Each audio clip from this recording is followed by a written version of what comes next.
Hi there, welcome back to Dory's Gardens, where inspiration awaits beyond the lavender gate. Guess what? It rained again last night. I think there's only been 1 week where we haven't gotten this wonderful rainstorm the night before, but it makes for great gardening today. I have been out in the garden, see my beautiful nails, lack of them, and cleaning out my hydrangea garden. So that's what we're going to talk about today because they're looking so wonderful now. So I'm going to go through a few of the varieties that I have and some that are for sale here in the garden. And this lovely thing, I love how it starts out lime green, but it is a white, turns into that. So you have heard about the pink ones and the blue ones, and can you change the colors? Yes, you can to a certain extent. So these here, these are a little bit pinker, and so what you want to do is change the pH in the soil. So I took some notes here. If it's 5.5 or lower, typically you're going to get a blue bloom. If it is 6.5 or higher, you're going to get a pink bloom. In between, you're going to get the blues to lavenders. So how do we change the pH? Well, what I've done is if I want the blue, you want to change the acid level. And what you do is you add aluminum sulfate. And you do this in wintertime, early spring, before their blooms are coming out, so you can get into the plant and just make that vibrant blue color. If you want it pink, then you've got to make it more acidic. So to do that, you add some lime. Also, some varieties, they are bred to accept the, it's a technical word here, let's see, the aluminum ions. Not too technical, but the plant has to accept those to change the color. And so the pink ones don't accept them as much. So that's why they're pink. So they're different kinds. And this one here, thank you, Sherry, if you are watching. She's the wonderful woman who started this garden here. And this hydrangea, when I moved in, it was here. And so it's glorious this year. And you would call this a mop head. And that's the common name for it because it looks like a mop head. And so that's very fun. And the name hydrangea means water vessel. And I thought it was because hydrangeas like lots of water. And it's because the little seed caps can hold water. They have kind of a cup shape to them. But also with the watering, they are a thirsty plant. You think hydro. And so I like to plant them near an air conditioned drip a lot of times. The condensation is there. But on the other hand, you have to make sure that it drains off. So they're thirsty, but they don't want to sit in the water. So think about that when you're going to plant them. So we'll look at some of the other varieties here.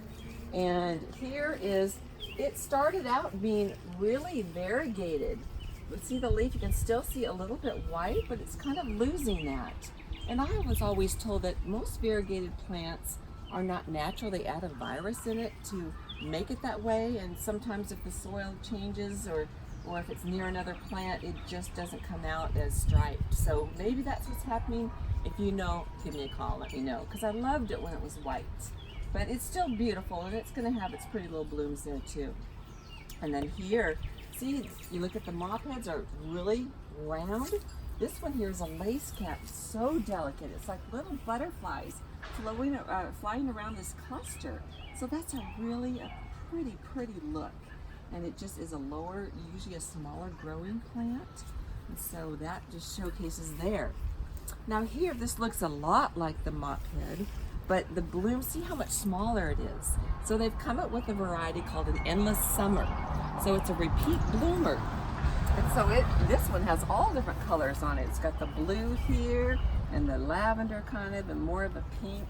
And so this will bloom out really good now, and it'll kind of hang out for a while and just trim off the blooms and more will come out. And so that's a big plus for these endless summers.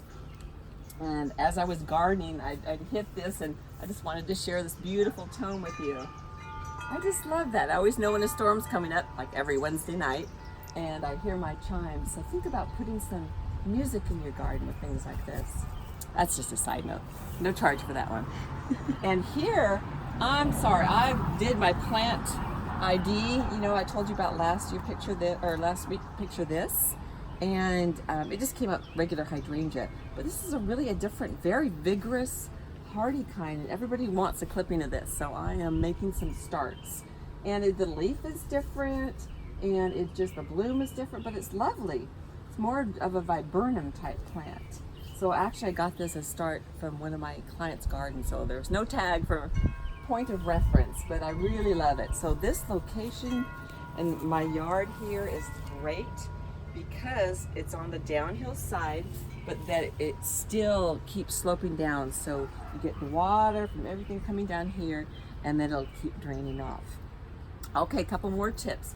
If you want to trim your hydrangeas, everybody says, when do you trim them? When do you trim them? I always heard, like azaleas, you have to do it before July because they're setting their blooms.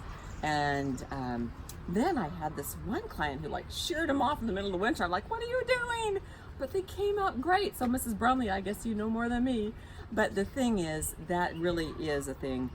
Don't trim them too late. And then in the winter, you know how they're just the dead sticks? You can't really tell where life is going to come out or not. So I found one over here when I was looking around. I left it for you to see. You'll see things like this. And see, no life is coming out of that. Can you see that, Michelle? Yes. So usually it'll snap right off. If it's dead, you can see that there's no green in there. If it doesn't snap off easily, just leave it.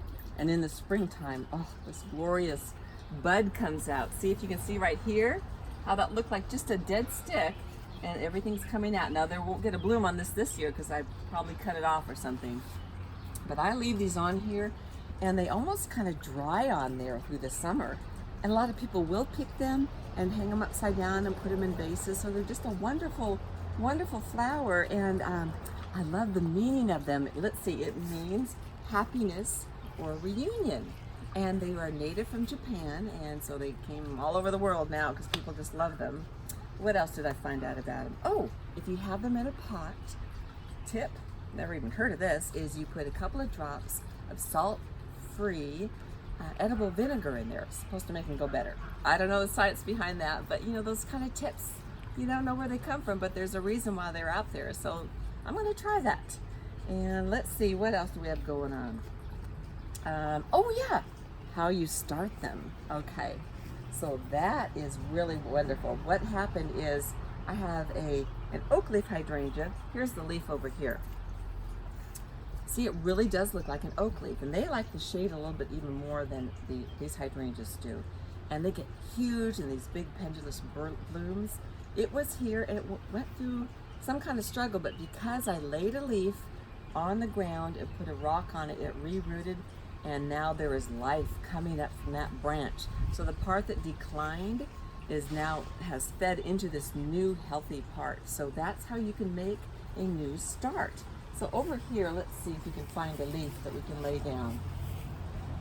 Well, if we were right here, see if we lay this on the ground, this is not a very good example. Lay that on the ground and put a rock on there, then the roots will start growing into the ground, and then you can cut it off from the mother plant and you can pot it up or plant it somewhere else in your garden.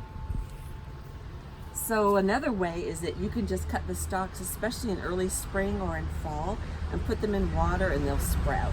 But change the water periodically because it gets kind of stinky. So they're super easy to grow. They just give a big punch. There's little Simon. I wondered if you were going to come in here. And just enjoy your hydrangeas now. They're just amazingly glorious. So a great addition to your garden. Give them morning sun here in Texas. You don't want that hot afternoon sun. They say don't plant them under trees because the trees will suck the water where they need the water. But these are, whoa, these are doing fine. So anyways, I hope you liked the concert here and enjoy your hydrangeas. Till next time, garden happy.